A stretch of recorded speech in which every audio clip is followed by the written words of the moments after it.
जैसे ही चरणों में गिरा, बड़े भाई ने उठाया और अपने छोटे भाई को अजान बाहुओं में भर लिया, छाती से लगा लिया। दोनों की अश्रु धाराएं बह रही है, जार जार आंसू। रो रो कर दोनों भाइयों ने एक दूसरे के कंधों को गीला कर दिया।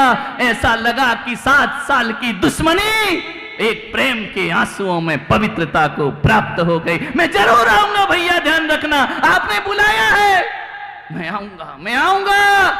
गुरुदेव से कहना कि तुम भी उनके चेले हो और मैं भी उनका चेला हूं। जब उनकी आज्ञा पाके तुम आ सकते हो तो उनकी आज्ञा पाके कल मैं भी तुम्हारे घर भोजन करने के लिए आऊंगा। मान्यवर, ये सच्ची घटना है। दूसरे दिन छोटा भाई अपनी पत्नी, अपने बच्चों को लेकर 7 साल में पहली बार उसके घर भोजन करने को पहुंचा। जैसे ही भोजन देखा थाली पर, भाभी परोस रही, देवर जी 7 साल गुजर गए, कभी मैंने तुम्हें हाथों से पराठे बनाकर नहीं खिलाए। मुझे मालूम था ना जब तुम छोटे थे तो मुझे मेरे पराठे बहुत अच्छे लगते थे। भाभी, आज तेरे हाथ के पराठे ऐसे लग रहे हैं, मेरी माँ तो मुझे जन्म में छोड़कर चली गई, लेकिन तेरे हाथ के पराठे किसी माँ की रोटी से ज्यादा सुगंधित लग रहे हैं, मुझे ध्यान रखना। भोजन किया छोटे भाई ने, उसकी पत्नी ने, बच्चों ने भोजन किया। छोटा भाई बोला, भैया एक काम करोगे, तुमने आज तो मेरे घर, अपने घर बुला लिया, क्या कल तुम मेरे घर भोजन करने को आओगे? बड़े ने कहा, बेटा बड़ा भाई बाप जैसा होता है, मैं जरूर तेरे घर भोजन करने के लिए आऊंगा। दूसरे दिन बड़ा भाई भोजन को पहुंचता है और जब दोनों भोजन करके मेरे पास दर्शन को आते हैं, उन्होंने कहा, महाराज हमने आपका आदेश माना। मैंने कहा, तुमने आदेश मेरा नहीं माना, ये भगवान महावीर की क्षमावाणी का तुमने आदेश माना। ये है महावीर की क्षमावाणी, ध्यान रखना। ये है महावीर का संवत्सरी पर्व, ये है पर्युषण पर्व। ध्यान रखना, दुनिया में हजारों धर्म होंगे, लेकिन केवल एक जैन धर्म ऐसा है जो दुश्मन से माफी मांगने के मंत्र दिया करता है। क्षमा मांगने वाला धर्म कौन है इस धरती पर? केवल अपने महावीर का धर्म है जो क्षमा को वीरता का आभूषण कहा करता है। क्षमा वीरस्य भूषणम। दोनों में बहुत प्रेम हो गया। और मालूम है, यदि कभी वो आए तो आपसे मिलाऊंगा। उन दोनों भाइयों ने प्रण किया है कि जब भी गुरुदेव किसी कोने में रहेंगे, हम चातुर्मास में दर्शन करने जाएंगे तो दोनों भाई साथ जाएंगे, आशीर्वाद उनका प्राप्त करेंगे। मैंने क्या किया? कुछ नहीं मान्यवर, 2 दिल। ध्यान रखना, दुश्मनी का सफर ज्यादा लंबा नहीं होता। कभी हम भी थक जाते हैं और कभी वो भी थक जाता है। ध्यान रखना, लड़ते समय बुरा लगता है, लेकिन बाद में काटना बहुत मुश्किल होता है। मैं नहीं जानता हूं कि यहाँ के भाई भाइयों में क्या संबंध है। मैं यहाँ ज़्यादा लोगों से परिचित नहीं हूँ, नया नया आया हूँ, 2-4 लोगों को ही मैं जानता हूँ, ज़्यादा को मैं परिचित नहीं हूँ।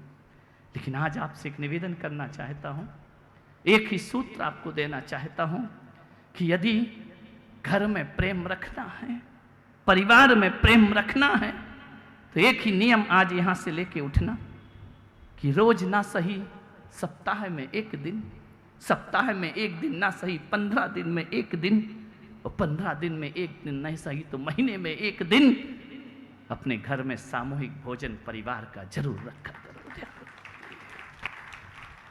समाज के भोजन में जाते हो, घर के भोजन में नहीं बैठते हो। एक डाइनिंग टेबल पर बैठो।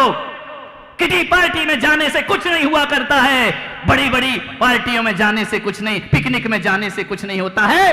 पूरा परिवार यदि एक थाली में बैठ करके भोजन करेगा, मैं कहता हूं वो भोजन भोजन नहीं, संत का प्रसाद और आशीर्वाद हुआ करता है। ध्यान रखिए, एक साथ भोजन करो, एक साथ बैठ करके भोजन करो, आनंद बरस जाएगा जीवन में।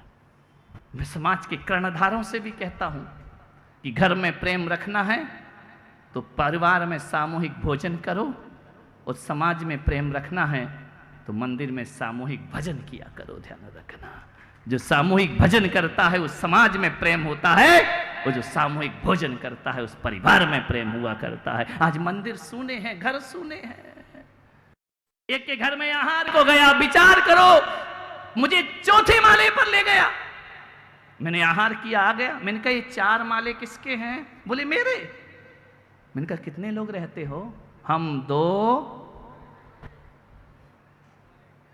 हमारा कोई नहीं है। तो मैंने कहा यार 2 आदमी के लिए कटारिया जी 2 रूम बहुत हैं, 3 रूम बहुत हैं, ये 12-15 रूम 4 माला, क्या करते हो इसमें? मैंने कहा तुम्हारा भाई कहाँ है? बोले किराए पे रहता है कहीं। अरे मैंने कहा पागल हो गया है क्या? मैंने कहा तू मुझे आहार कराना था तो नीचे के फ्लोर में क्यों नहीं कराया, ऊपर क्यों लाया? बोले ऊपर नहीं लाता तो तुम मेरा मकान देखते कैसे? धत तेरे की आदमी। मैंने कहा जो मकान तू मुझे दिखा रहा है ऐसी दौलत को मैं लात मार के संत बना हूं, ध्यान रखना है। ये मकान नहीं देखना, मुझे तुम्हारे मन देखना है, ध्यान रखिए। मैंने कहा एक भाई किराए पर रहता है और एक भाई के पास इतने कमरे हैं कि उन्हें भरने का सामान नहीं है तुम्हारे पास। मैंने कहा देख। बोले महाराज आज मैं धन्य हो गया। मैंने कहा क्यों? बोले आप आ गए, मेरा मकान धन्य हो गया। मैंने कहा मकान धन्य क्या करेगा? मकान तो ईंट पत्थर का बना है, वो क्या धन्य होगा?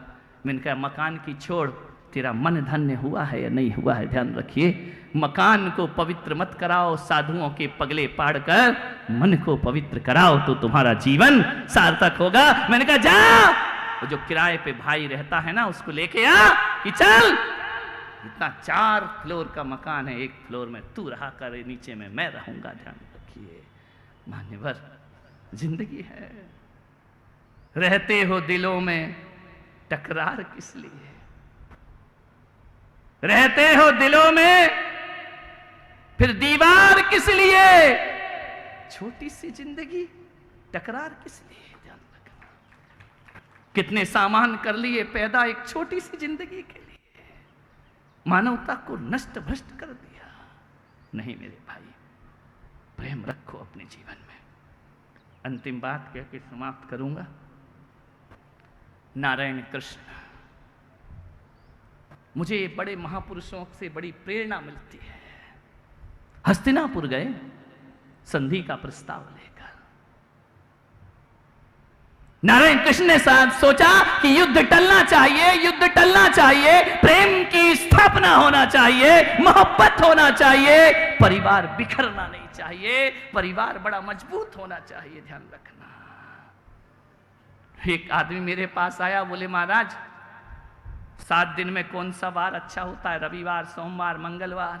मैंने कहा मुझे नहीं मालूम कौन सा वार, मैं कोई ज्योतिषाचार्य नहीं हूं और मुझे ये सब नाटक आते भी नहीं है, मेरा तो एक अलग ही है। बोले क्या?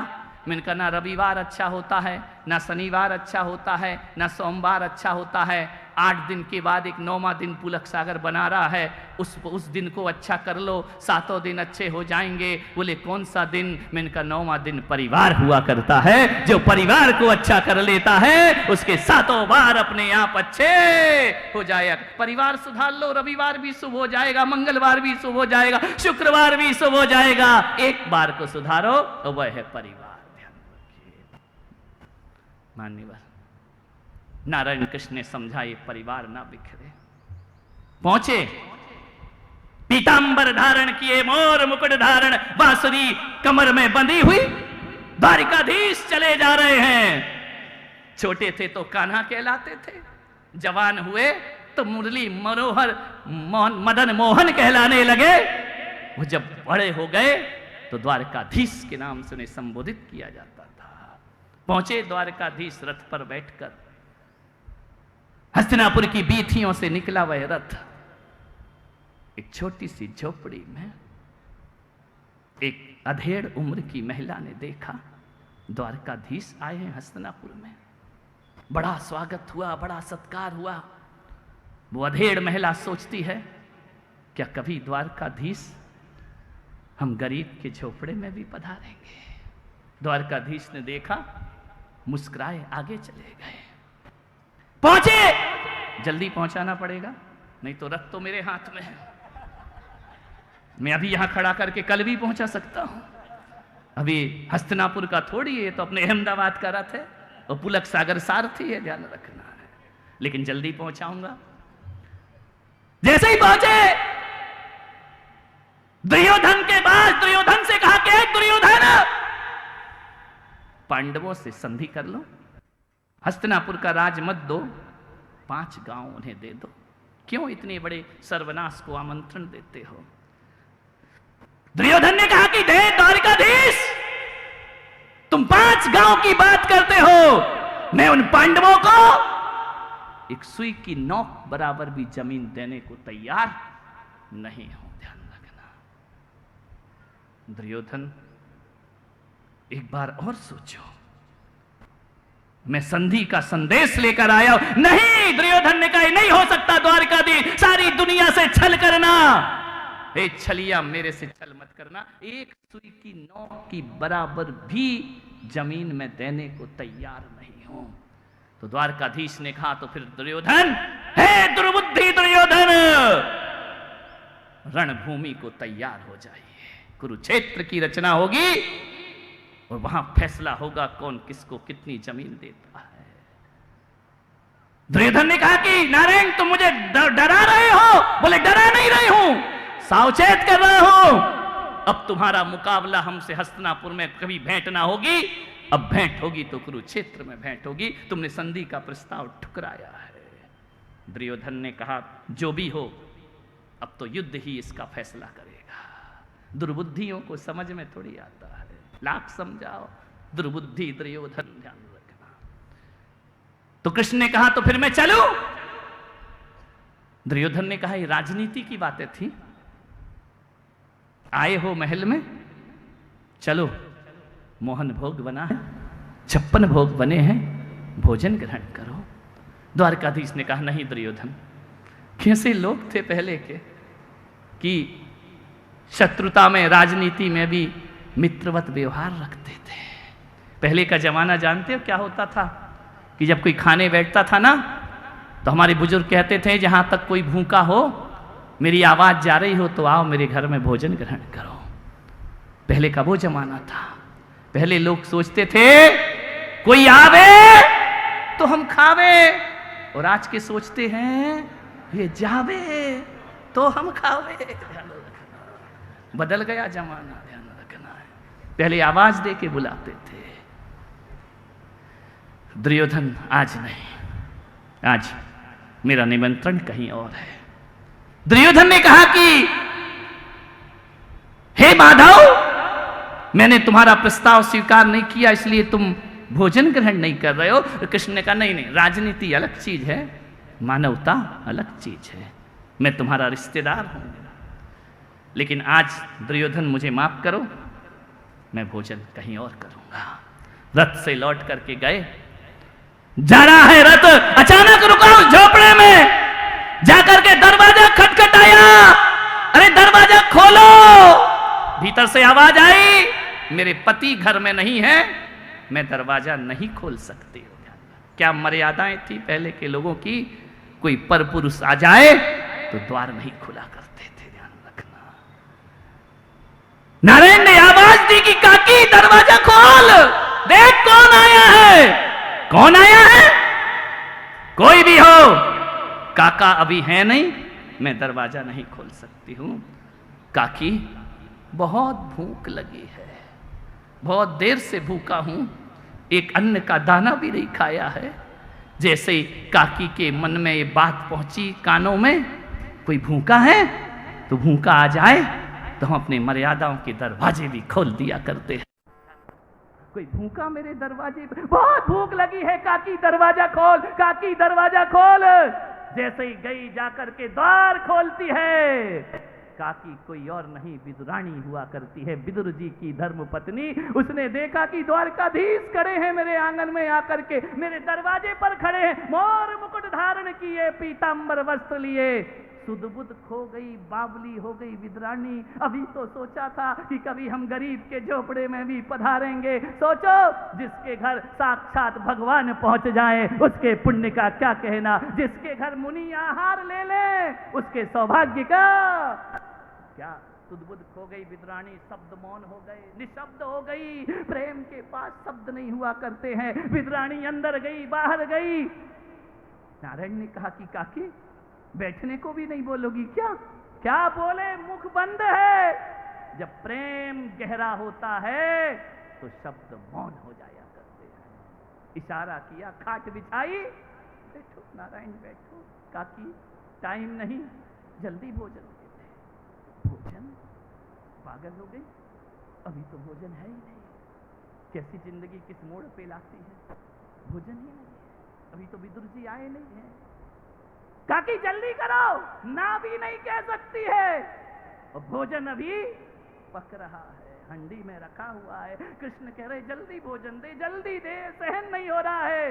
आओ देखा ना ताओ, आनंद फानंद में गई, इतनी ज्यादा बावली हो गई, प्रेम में कृष्ण के पीछे गई, आंगन में केले की डाल तोड़ करके ले आई।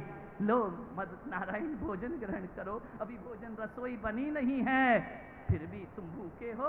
बैठ गई खाट के नीचे, ऊपर नारायण कृष्ण बैठे हुए हैं, छीलते जा रही है केले को, और मालूम ऐसी प्रेम में बावली हो गई, केला केला फेंकते जा रही है, और छिलका छिलका श्री कृष्ण को देते, उसे सुध बुध नहीं है।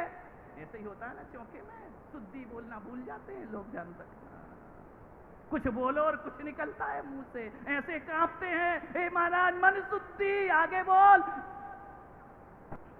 नहीं आ रहा।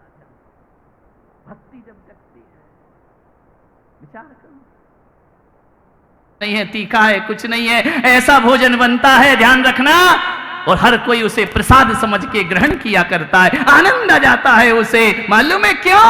क्योंकि हमारी माताएं बहनें जब रसोई बनाने चौके में जाती है ना, तो मिर्च मसालों पर ध्यान नहीं, गुरुओं के प्रेम पर ध्यान दिया करती हैं, इसलिए उनका उबला हुआ भोजन भी बड़ा स्वादिष्ट लगा करता है। प्रेम का भोजन तुम्हारे घर में जरूर होना चाहिए। मान्यवर, समय आपका हो गया, बस इतना ही निवेदन करूंगा।